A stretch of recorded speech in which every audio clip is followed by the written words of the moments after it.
All right. So next up today on our Lovable Leader launch event, today I'm talking with Maile Topliff, and she is a C-suite advisor, a people strategist, a change in communications, executive coach, and all-around fabulous person who I'm going to be talking to about courage. Maile, it is so nice to see you. It is so nice to see you. And it's great that we're talking about courage because you and I met in a moment of courage. It did. Yeah, Um, it happened there. yeah, And you yeah. are literally the first and only person that jumped to mind when this came up, followed very closely by Brene Brown. But I was like, Oh, if Maile is not available, I'll go with my backup and see if Brene has, some time in her schedule. I know that she's not doing very much these days.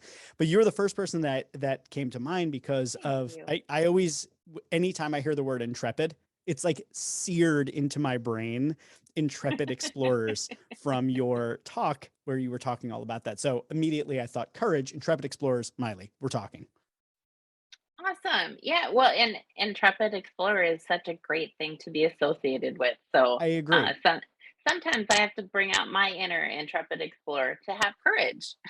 Well, let's So, talk about it. it's a good thing. So Yeah. today is all about exploring the 8 commitments of the team, which are what Hmm. I'm putting forward as what I believe are the 8 commitments that high performing, high functioning, high trust, high care teams will make to one another. And one of those is courage. So I was wondering if we could just start out having you explain it. What do you think it looks like when teams exhibit courage?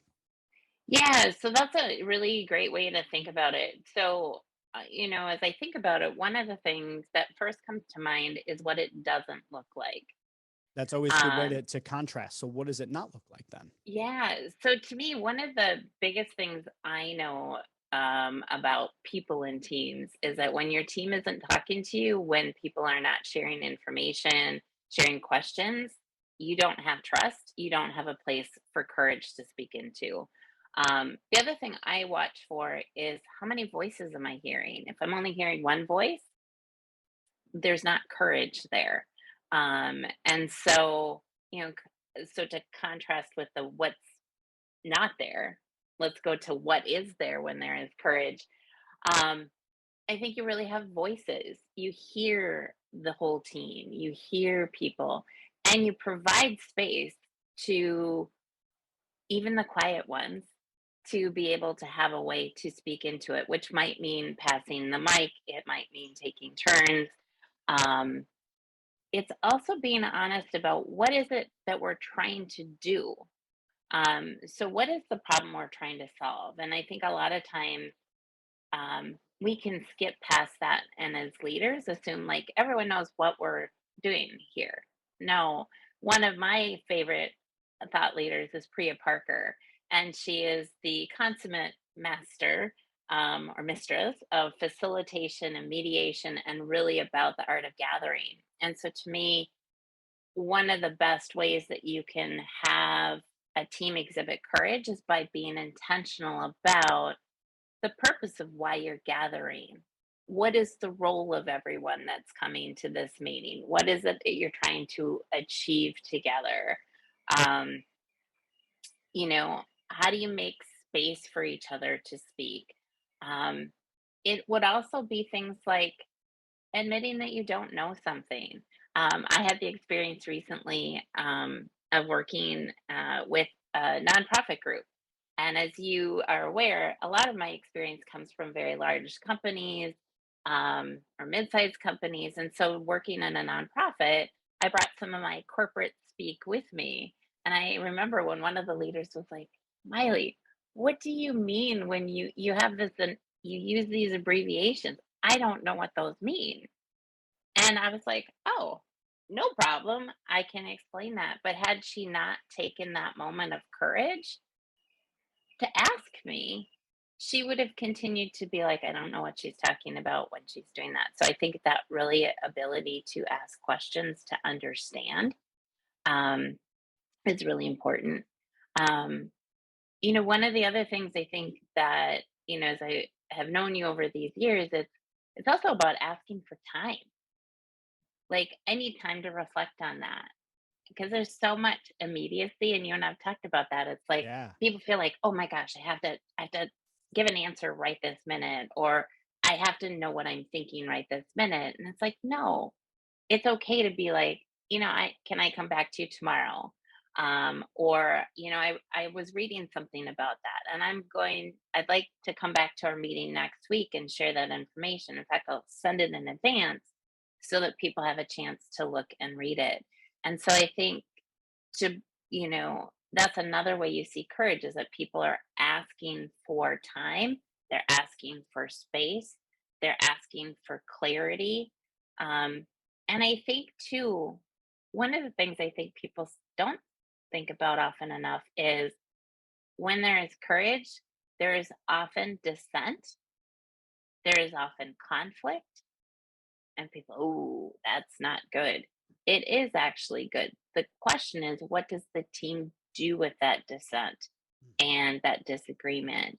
And how do they lean into that? And how do they listen to understand, not just to respond?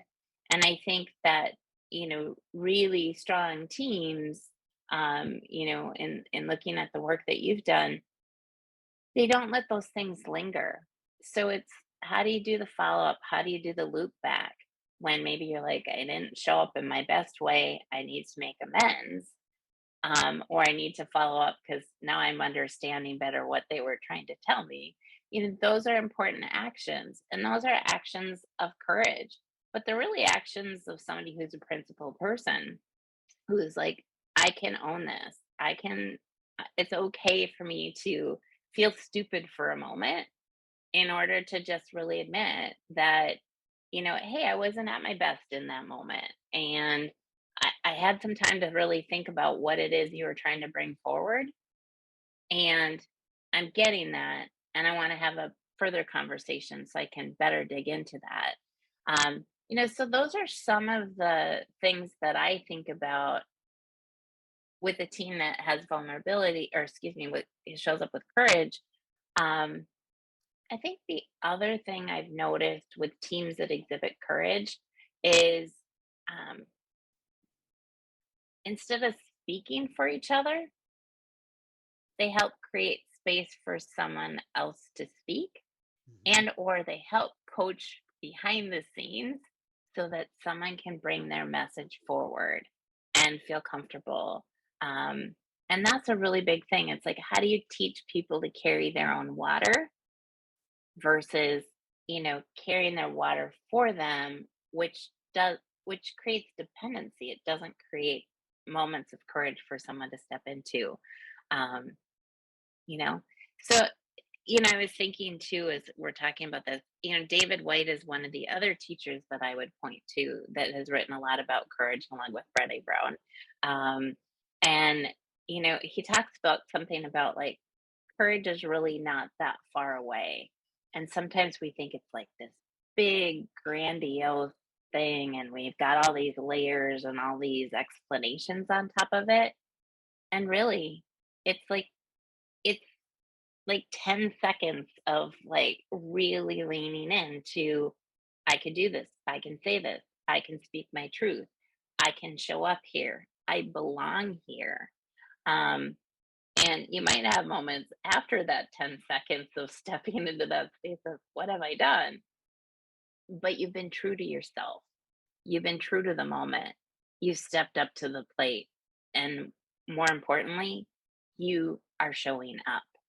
And that's what life is. It's a series of moments of showing up. And that's what courage is. It's really about it's living your life and showing up. You brought up so many different things there, and thank you for that because you covered a lot of ground on what courage looks like on a team. And as you were saying, the various things that look like courage on a team, I immediately began thinking about, the definition of courage is something that I've been really fascinated by because I think a lot of people get it confused with bravery.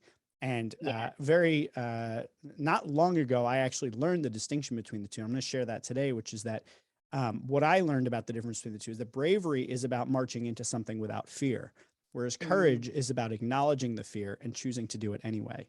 And I think the things that you've That's brought up on the great. team are all of the things that we might feel fearful of. We might be fearful of the conflict. We might be fearful of the pushback if we bring up an unpopular idea or raise dissent.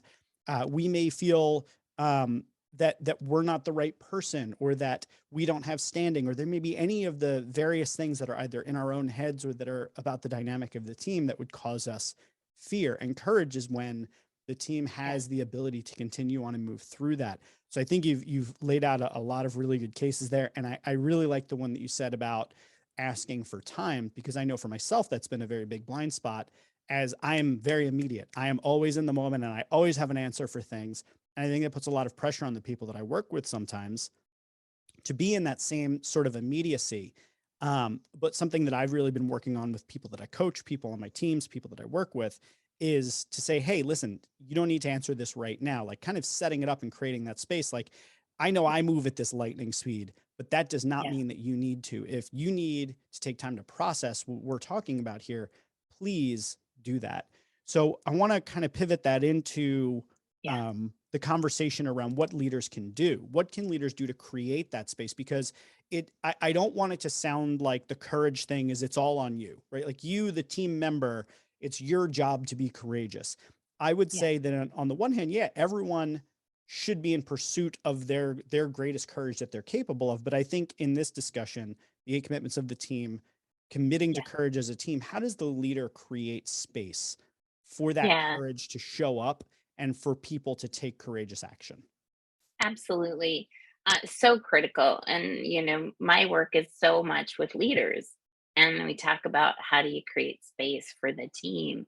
And that's really, part of the first element of how you create an environment for the team to have courage and display courage.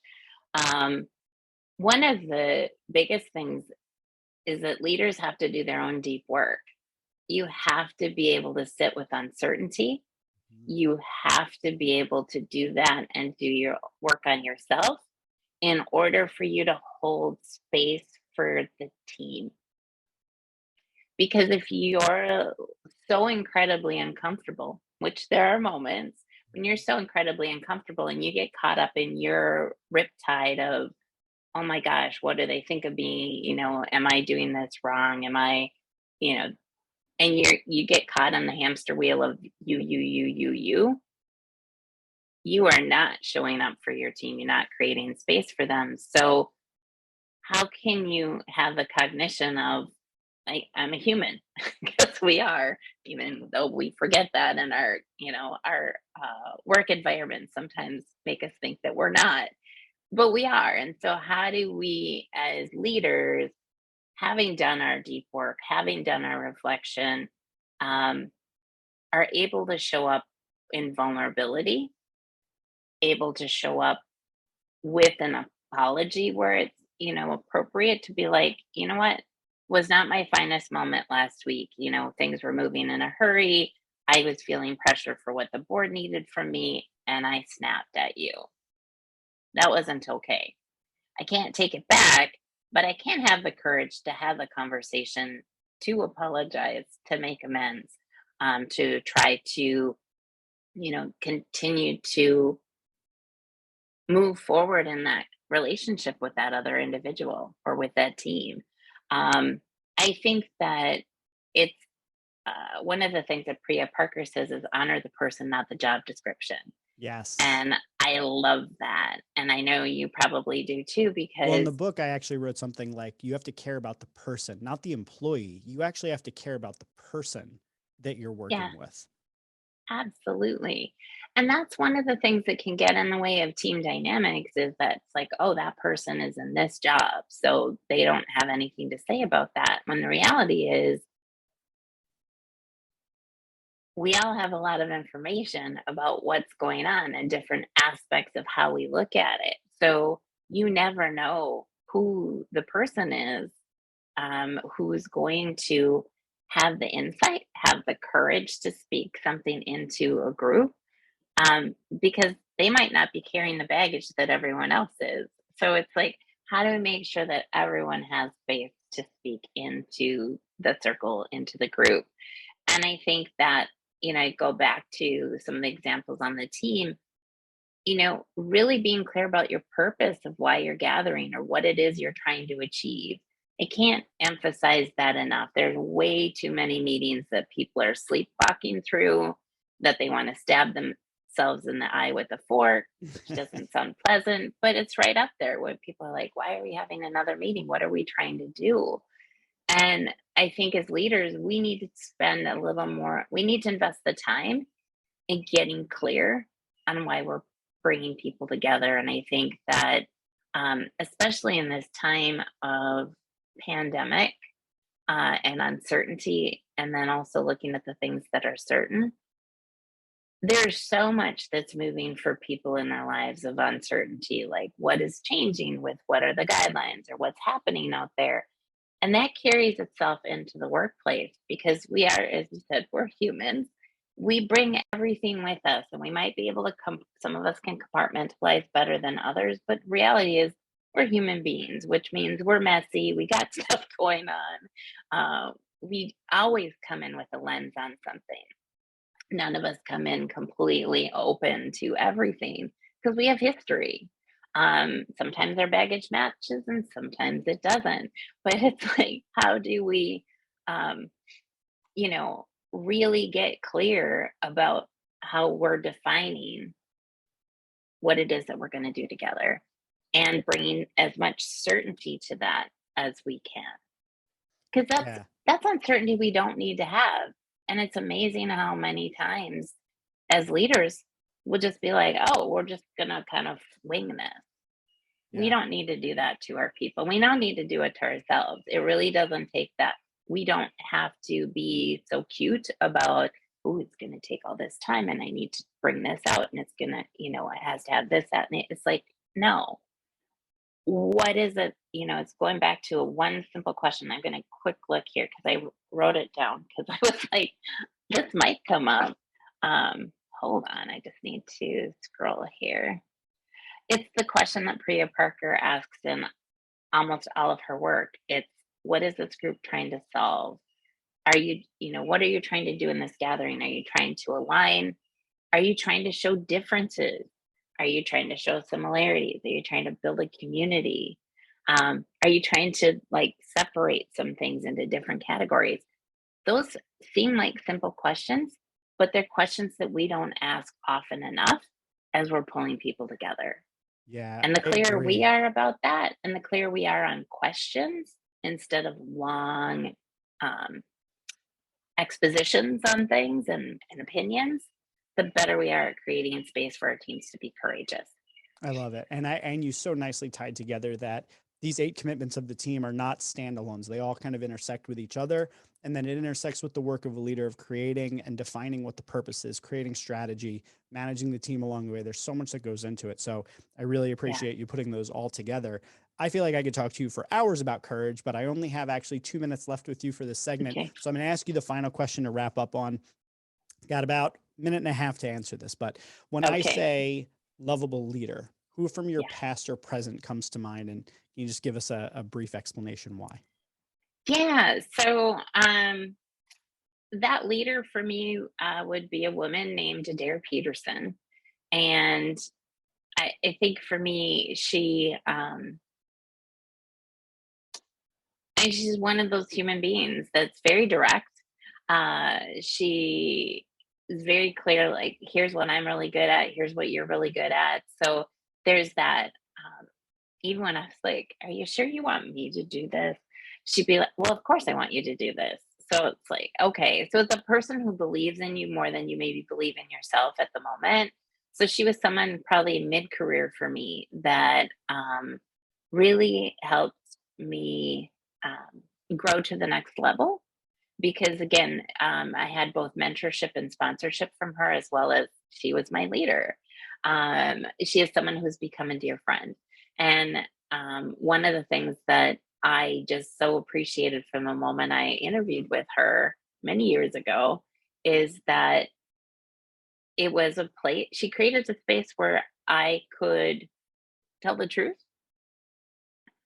be really clear when I had a difference of opinion from hers. And so, somebody who is that leader who creates psychological safety, um, holds space for questions, holds space for you to come back to.